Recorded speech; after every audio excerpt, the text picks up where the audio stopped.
नमस्कार साथियों, प्रणाम। आज की क्लास में आप सभी का स्वागत है। और साथियों, आज की जो क्लास है यह एलटी साइंस वालों के लिए बहुत ज़्यादा इंपॉर्टेंट वीडियो है। साथ में स्केलर भर्ती परीक्षा, आबकारी भर्ती परीक्षा और उत्तराखंड या अन्य स्टेटों की सभी परीक्षाओं के लिए बहुत ज़्यादा महत्वपूर्ण प्रश्न। तो चलो शुरुआत करते हैं। पहला है, टांका एक मिश्र धातु है। तो दोस्तों, टांका एक मिश्र धातु है। तो उत्तर में है टिन तथा शीशे की। टिन तथा शीशे से टांका जो धातु है वह बनती है। तो टांका क्या है? मिश्र धातु है। किन किन की? टिन तथा शीशे की।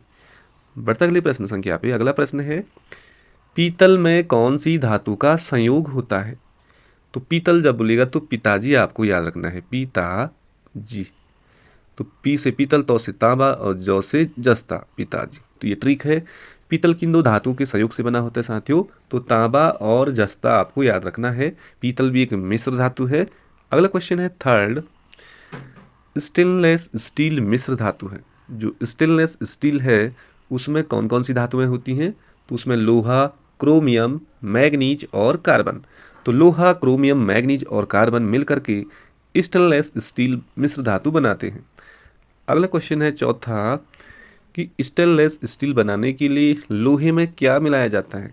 तो साथियों, स्टेनलेस स्टील जब बनाते हैं तो लोहे में कौन सी धातु मिलाई जाती है? आपको याद रखना है, क्रोमियम और निकिल। क्रोमियम और निकिल। बढ़ता अगले प्रश्न संख्या पे इंपॉर्टेंट क्वेश्चन, जनरल क्वेश्चन है यह, जंग लगने पे लोहे का भार क्या होता है? साथियों, जैसे लोहा है ना, और उस पर जंग लग गया, हवा, नमी आदि के संपर्क में वह आ गया, तो उसका संक्षारण हो जाता है, जिससे लोहे का भार बढ़ जाता है। अगला क्वेश्चन है छठवां, कोयले के विभिन्न प्रकारों में से किस एक में शेष प्रकारों की अपेक्षा अधिक प्रतिशत कार्बन अंश रहता है? तो देखिए साथियों, जो लोहा है, लोहे के विभिन्न प्रकार हैं, उनमें से है एक एंथ्रासाइट कोयला। इस कोयले में सबसे अधिक मात्रा में कार्बन पाया जाता है, कार्बन का अंश होता है। अगला क्वेश्चन, पेंसिल का लेड है। जो पेंसिल है, पेंसिल के अंदर आपने देखा होगा काले रंग का जो पदार्थ है जिसे हम लिखते हैं उसे बोलते हैं ग्रेफाइट। और क्वेश्चन आ जाता है साथियों कि ग्रेफाइट विद्युत का क्या है? सुचालक है या कुचालक है? तो आपको सुचालक याद रखना है।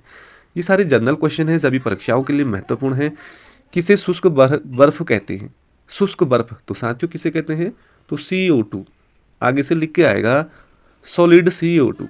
ठोस कार्बन डाइऑक्साइड को ही शुष्क बर्फ कहते हैं। अगला क्वेश्चन है नौवां, हाइड्रोजन को जलाने से क्या बनेगा? देखिए साथियों, हाइड्रोजन हाइड्रोजन जो गैस है उसे जलाने से क्या बनेगा? तो पानी बनेगा, पानी, H2O। नेक्स्ट क्वेश्चन है अगला, कि भारी जल एक प्रकार है। देखिए, भारी जल का सूत्र पूछ सकता है आपको, तो याद रखना है D2O। और इसका फुल फॉर्म, इसका जो केमिकल नेम है ड्यूटेरियम ऑक्साइड।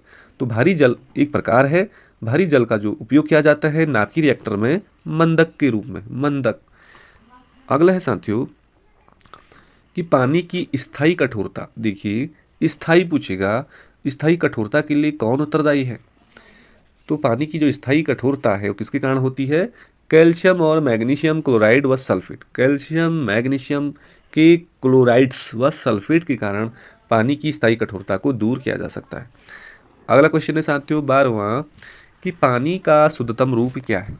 देखिए, जो पानी है ना, पानी का जो सबसे शुद्ध रूप पाया जाता है वो किस में पाया जाता है? तो वर्षा का जल आपको याद रखना है, डिस्टिल वाटर भी बोल सकते हैं इसे। अगला क्वेश्चन है, फिटकरी गंदे पानी को किस प्रक्रिया के द्वारा स्वच्छ करती है? देखिए साथियों, फिटकरी का सूत्र पूछ सकता है K2SO4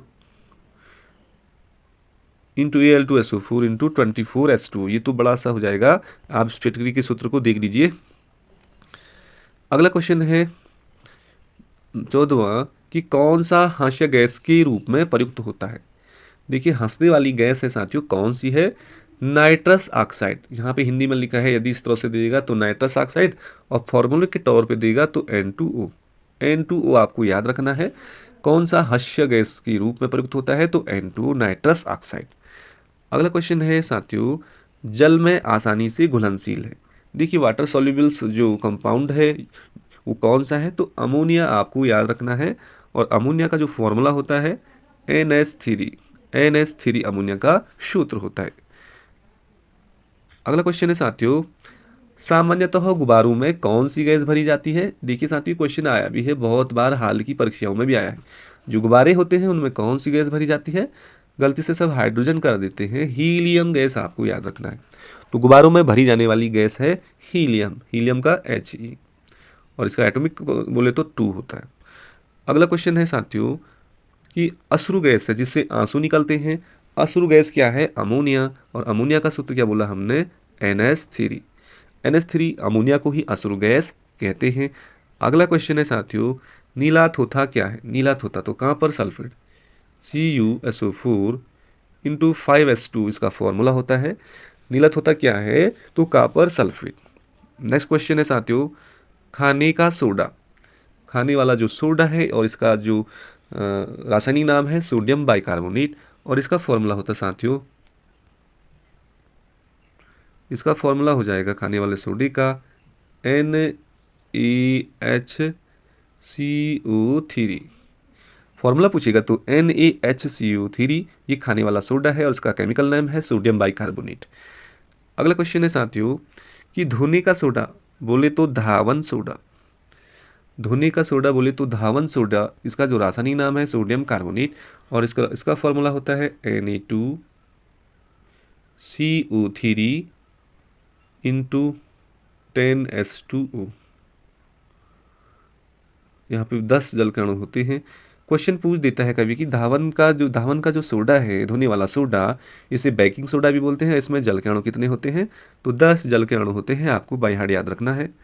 अगला क्वेश्चन है साथियों, कौन सा एक लवण सागर में सर्वाधिक पाया जाता है? जो लवण सागर है और लवण सागर में सर्वाधिक पाए जाने वाला कौन है? सोडियम क्लोराइड, जिसे नमक बोलते हैं, और इसका फॉर्मूला होता है NaCl।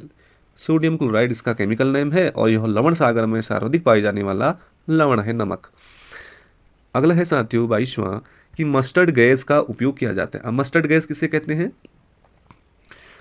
तो मस्टर्ड गैस का उपयोग किया जाता है रासायनिक युद्ध में। देखिए यह एक विस्फोटक पदार्थ होता है, तो मस्टर्ड गैस का उपयोग किया जाता है रासायनिक युद्ध में। अगला क्वेश्चन है साथियों, कौन सा रसायन फल पकाने में सहायता करता है? रसायन की बात हो रही है तो इथेफॉन जो है ये रसायन फल पकाने में सहायता करता है। नेक्स्ट क्वेश्चन है अगला साथियों, कौन एक प्राकृतिक बहुलक नहीं है? प्रकृति से जो प्राप्त नहीं होता है बहुलक, पॉलीमर्स नहीं है, तो नायलॉन। नायलॉन क्या है साथियों? एक सिंथेटिक फाइबर है, यह कृत्रिम बहुलक है, इसे तैयार किया जाता है रासायनिक विधियों के द्वारा, इसलिए हम इससे नेचुरल पॉलीमर्स नहीं कह सकते। अगला है कि प्राकृतिक रबर का बहुलक है, जो नेचुरल जो रबर है वो कौन सा है पॉलीमर्स? तो आइसोप्रीन आपको याद रखना है। आइसोप्रीन प्राकृतिक रबर का बहुलक है। साथियों एल्टी बायोग्रुप्स के लिए बहुत ज़्यादा इंपॉर्टेंट क्वेश्चन है और स्केलर के लिए तो बहुत ही ज़्यादा इंपॉर्टेंट है। नेक्स्ट क्वेश्चन है, बुलेट प्रूफ पदार्थ बनाने के लिए कौन सा बहुलक प्रयुक्त होता है? देखिए जो बुलेट प्रूफ पदार्थ होते हैं उन्हें बनाने के लिए जो पॉलीमर्स यूज होता है बहुलक कौन सा है?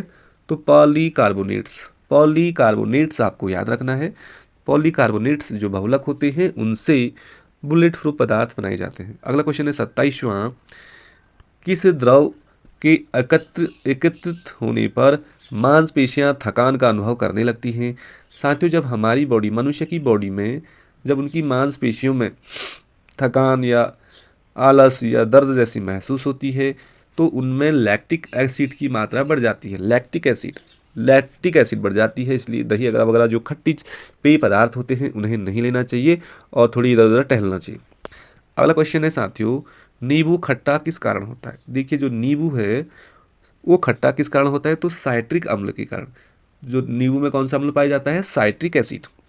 अगला क्वेश्चन है 29वां, सिरके में कौन सा अम्ल पाया जाता है? साथियों बहुत बार पूछा गया क्वेश्चन है कि सिरके में कौन सा अम्ल पाया जाता है? आंसर आपको याद रखना है बिल्कुल एसिटिक एसिड। देखिए बहुत सारे क्वेश्चन आपको आ रहे होंगे और जिन लोगों के लिए यह वीडियो नहीं लग रही है साथियों, एक दो बार इस वीडियो को जरूर सुनिए और जो चीज़ें तुम्हें टफ लगती है उसे अपनी कॉपी में नोट डाउन कीजिए। अगला है सिरके में कौन सा अम्ल पाया जाता है? तो एसिटिक अम्ल आपका राइट आंसर हो जाएगा। नेक्स्ट क्वेश्चन है एप्पल आपने खाया है, पूछ सकता है कि सेब में कौन सा अम्ल पाया जाता है? तो सेब में पाए जाने वाला जो एसिड है वो है मैलिक अम्ल। नेक्स्ट क्वेश्चन है साथियों कि अंगूर में प्रचुर मात्रा में पाए जाने वाला अंग है। जैसे अंगूर खाते हैं आप, तो अंगूर में जो पाए जाने वाला एसिड है वो कौन सा है, और ऑर्गेनिक अम्ल है वो है टारटेरिक अम्ल। टारटेरिक एसिड अंगूर में पाया जाता है। बढ़ते साथियों अगली प्रश्न संख्या पे, अचार में कौन सा एसिड पाया जाता है। अचार भी खट्टा ही होता है तो एसिटिक अम्ल, सिरके में भी एसिटिक अम्ल होता है और अचार में भी एसिटिक अम्ल होता है। बढ़ते हैं साथियों अगली प्रश्न संख्या में, दूध में कौन सा अम्ल पाया जाता है। तो देखिए साथियों, दूध में पाया जाता है लैक्टिक अम्ल। और जिन लोगों की मांसपेशियां गला वगैरह में खूब ज़्यादा दर्द है, सूजन है, वो दूध को कुछ टाइम के लिए ड्रॉप कर सकते हैं। अगला क्वेश्चन है यहाँ पे 34वां, कौन सा एक आरडीएक्स का अन्य नाम है। तो देखिए साथियों, आरडीएक्स एक विस्फोटक पदार्थ है और इसका अन्य नाम है साइक्लोनाइट आपको याद रखना है। तो आरडीएक्स क्या है, विस्फोटक पदार्थ है और इसका अन्य नाम साइक्लोनाइट है। अगला प्रश्न है 35वां, कौन प्राकृतिक ईंधन है। देखिए नेचुरल्स जो फ्यूल हैं वो कौन सा हो जाएगा, पेट्रोल आपका राइट आंसर हो जाएगा। अगला क्वेश्चन देखें 36वां, गोबर गैस में मुख्य तत्व होता है। तो मीथेन होता है और मीथेन का सूत्र होता है CH4। अगला क्वेश्चन है, इंडियन गैस एक मिश्रण है साथियों। जो गैस होती है एलपीजी, लिक्विड पेट्रोलियम गैस, जिससे हम रसोई में यूज करते हैं, तो इंडियन गैस में एक मिश्रण है ब्यूटेन और प्रोपेन का, ब्यूटेन एंड प्रोपेन। अगला क्वेश्चन है, खाद्य पदार्थों के परीक्षण हेतु कौन सा अम्ल प्रयुक्त होता है। देखिए जो खाद्य पदार्थ होते हैं उन्हें लंबे समय के लिए सुरक्षित रखने के लिए उनमें क्या मिलाया जाता है, तो बेंजोइक अम्ल। अगला क्वेश्चन है लास्ट, तो आज इतने ही क्वेश्चन देखते हैं 38। शायद आपको ये क्वेश्चन बहुत अच्छे लगे होंगे साथियों। क्वेश्चन का लेवल ठीक ठाक है। एलटी परीक्षा, स्केलर परीक्षा और भी जितनी भी परीक्षाएं हैं उत्तराखंड में, सभी के लिए बहुत ज़्यादा इंपॉर्टेंट होने वाली है यह वीडियो। और इसी तरह की वीडियो पढ़ने के लिए जल्द चैनल से जुड़िए। धन्यवाद, नमस्कार।